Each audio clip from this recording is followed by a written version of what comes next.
फूलपुर थाना क्षेत्र के करखियां गांव में शुक्रवार की रात पुलिस मुठभेड़ में घायल जौनपुर के 25,000 के नामिया सदानंद यादव और झगड़ू की गिरफ्तारी के बाद शनिवार को पुलिस टीम ने उसके 2 और साथियों को गिरफ्तार कर लिया। इसमें उमेश यादव और जोगेश जौनपुर के ही केराकट क्षेत्र के ग्रोहपुर गाँव का निवासी और 10,000 का इनामिया है।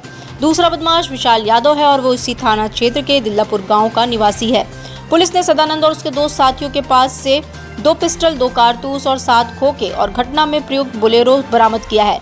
पुलिस अधीक्षक ग्रामीण सूर्यकांत त्रिपाठी ने बताया कि सर्विलांस और मुखबिर के जरिए बड़ागांव इंस्पेक्टर अश्विनी कुमार चतुर्वेदी को सूचना मिली कि सफेद रंग की बिना नंबर प्लेट की बोलेरो से बदमाश वाराणसी से जौनपुर की तरफ जा रहे हैं। इस सूचना पर थाना अध्यक्ष फूलपुर ने सहयोगियों के साथ करखियां बॉर्डर पर घेराबंदी कर ली। 3 लोग कल पुलिस मुठभेड़ में गिरफ्तार हुए हैं, जिसमें सदानंद को गोली लगी है। इन्होंने पुलिस के ऊपर फायरिंग की।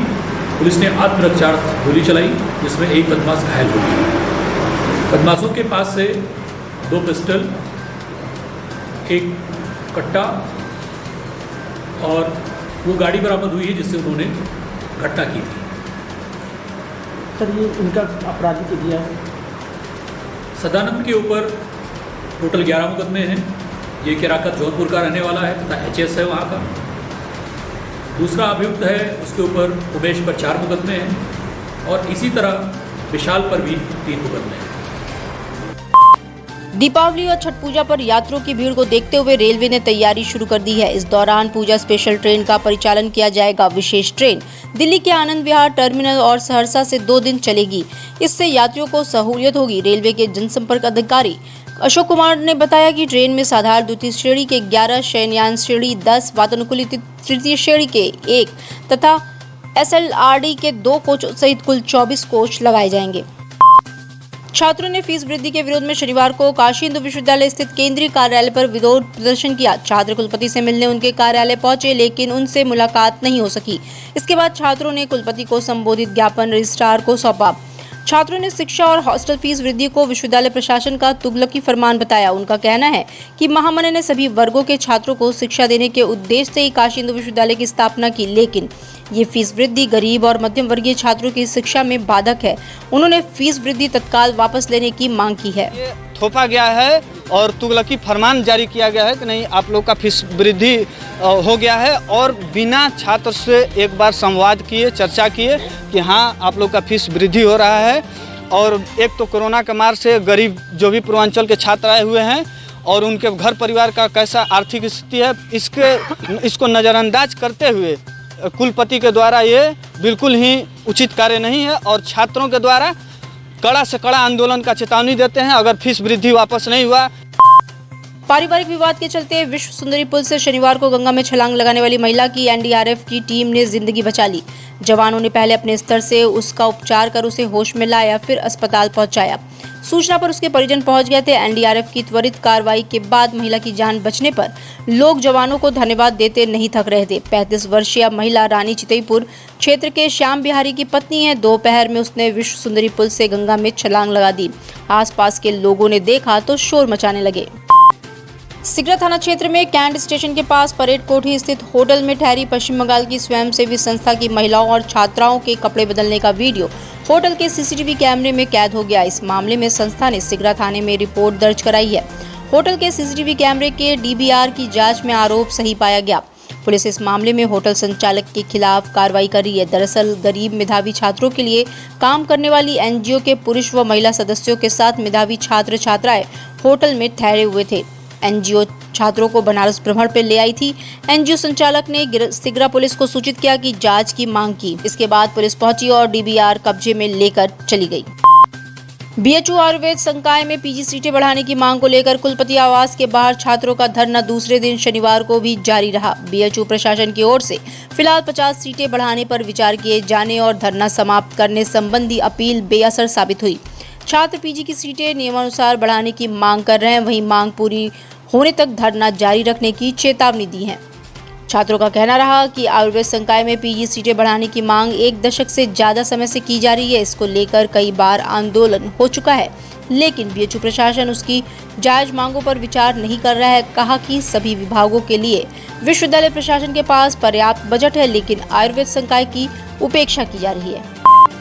वाराणसी कमिश्नरेट अपराध शाखा के साइबर अपराध सेल ने वर्ष 2022 में लोगों से हुए साइबर फ्रॉड के अब तक कुल 52,25,719 रुपए पीड़ितों को वापस कराए हैं। शनिवार को साइबर अपराध के शिकार अनिल बजाज, सूर्य प्रताप सिंह, अरुण कुमार उपाध्याय, प्रोफेसर अरविंद कुमार, जगदीश सिंह, करीम खान, आशीष कुमार ने पुलिस कमिश्नर के कैंप कार्यालय पहुंचकर सभी ने पुलिस कमिश्नर ए सतीश गणेश का आभार व्यक्त किया। जालसाजों से रुपए वापस दिलाने में भूमिका निभाने वाले सर्विलांस सेल के प्रभारी इंस्पेक्टर अंजनी कुमार पांडे, एसआई शांतनु, परवेज अख्तर, आरक्षी विराट सिंह, आदर्श आनंद सिंह, मनीष कुमार शर्मा, अखिलेश सोनकर, महिला आरक्षी दीपिका सोनकर और लंका के थाने के इंस्पेक्टर सहजानंद श्रीवास्तव, एसआई शिवाकांत मिश्रा, अनिल राजपूत, आरक्षी सत्येंद्र देव गौड़ को पुलिस कमिश्नर ने अपने कार्यालय में सम्मानित किया। काशी हिंदू विश्वविद्यालय स्थित विश्वनाथ मंदिर में शनिवार को ज्ञानवापी श्रृंगार गौरी विवाद में हिंदू पक्ष के वकील विष्णु जैन सहयोगियों के साथ दर्शन पूजन करने पहुंचे। इस दौरान उन्होंने बाबा काशी विश्वनाथ से आशीर्वाद लिया। मंदिर क्षेत्र में पहुंचने के बाद लोगों ने हर हर महादेव के उद्घोष और माल्यार्पण से उनका स्वागत किया।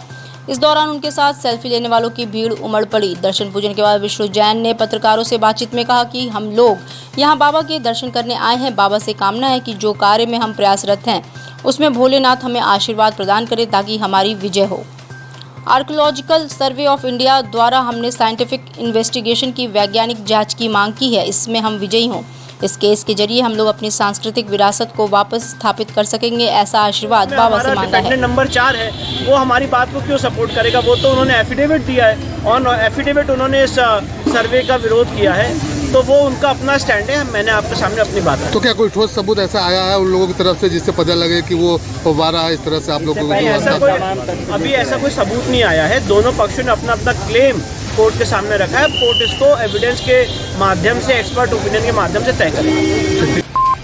जिलाधिकारी कौशल्या शर्मा को वाराणसी का मंडलायुक्त बनाया गया है। उनके पास ही जिलाधिकारी का अतिरिक्त प्रभार भी रहेगा। निवर्तमान कमिश्नर दीपक अग्रवाल की केंद्र में प्रतिनियुक्ति के बाद शासन ने आयुक्त वाराणसी मंडल के पद पर उनकी नियुक्ति की है। वाराणसी के कमिश्नर है दीपक अग्रवाल का केंद्र में जॉइंट सेक्रेटरी के पद पर तबादला कर दिया गया है। उन्हें रिलीव भी कर दिया गया है। उनके स्थान पर जिलाधिकारी कौशल्या शर्मा को मंडलायुक्त पद पर नियुक्त किया गया है। कौशल्या शर्मा का आयुक्त पद पर पहले ही प्रमोशन हो चुका है।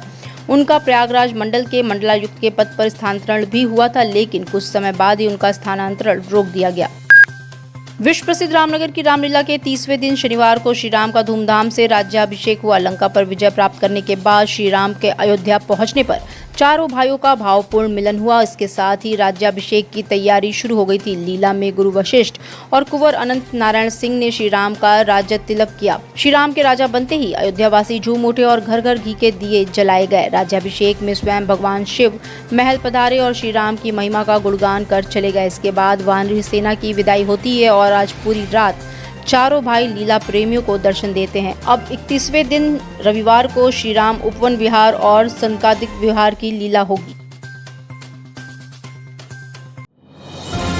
डिजिटल इंडिया का digital new platform live BNS पिछले 7 वर्षों से बनारस की सेवा में। पाइए बनारस के कोने कोने की खबर निष्पक्षता के साथ। लाइव बीएनएस से बनारस की ताज़ा तरीन खबरों के लिए प्ले स्टोर से डाउनलोड कीजिए लाइव बीएनएस ऐप या फॉलो कीजिए लाइव बीएनएस को सोशल मीडिया पर।